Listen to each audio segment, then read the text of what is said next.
Hey folks, this is Randy Groy. I will give you something really comfortable and give you some figure pointers how to release the ball. Now, if you're a right-hander, now classic epilogue, it's an epilogue. Okay, let's go to the flashback right here. Now, this is what Nelson Burton Jr. was referencing about the semi-fingertip grip.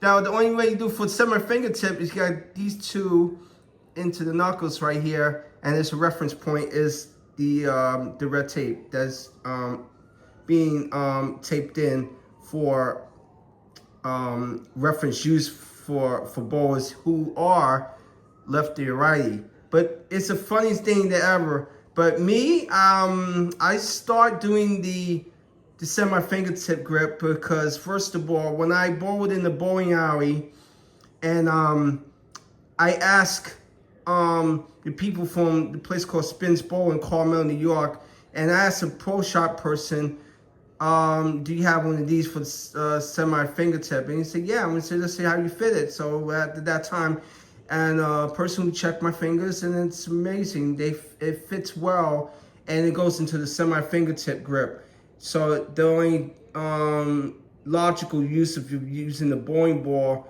And I used the Storm bowling ball, which is the virtual energy blackout that I had from about a couple of years ago in 2023.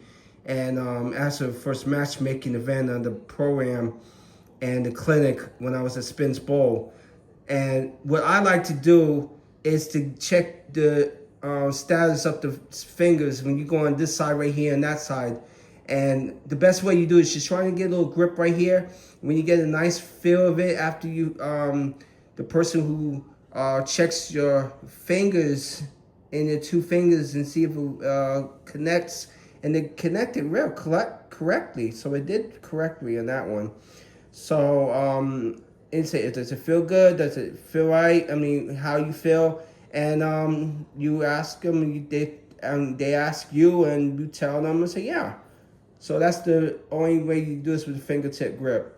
So the fingertip grip is only it's not like a domain use or something, but it's a very special way, and it's important for bowlers like me, is amateur to professional who likes to bowl in a particular way. When you just try and get the ball as a grip, and then after that you release the ball, and there's a funny sensation that other professional bowlers had, and you hear the popping sound like a cork.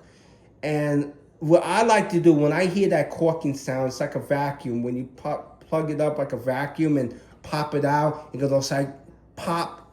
And then when you hear the popping sound of it, your two fingers do insert it properly. But when you hear that popping sound, that goes on that rubber tip or something inside the rubber, like around the rubbers, to make sure it has a great sensational popping sound, and as you release the ball. But the best way you do it when you release the ball back and forth, when you have these two fingertips. Now it's not like you have to semi-finger, like it's a semi-fingertip with a full on the blue. The red is the most important thing. That is the most important. When you pop the ball, that's the best way you do it. You have the great sound of it, and you hear the popping sound. The old school way when you do it is old school, and I did that most popular.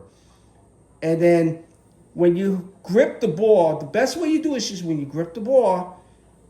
The gripping part is when you have to, you're trying to move it, and if you go to a 4 or 5 step position. But to make drawbacks when they trying to use their ball. Otherwise, you do the similar part right here is not to go to the green, but into middle. The middle is so important. The best way you do it for a 5-minute drill is you gotta keep doing for 5 minutes, and after to release the ball. When you keep doing that, then you gotta start doing it. Do it for like 5 or 10 minutes of doing that, and see how it feels when you go to a bowling alley. But that's just my suggestion and my opinion. Randy Groy. Bye.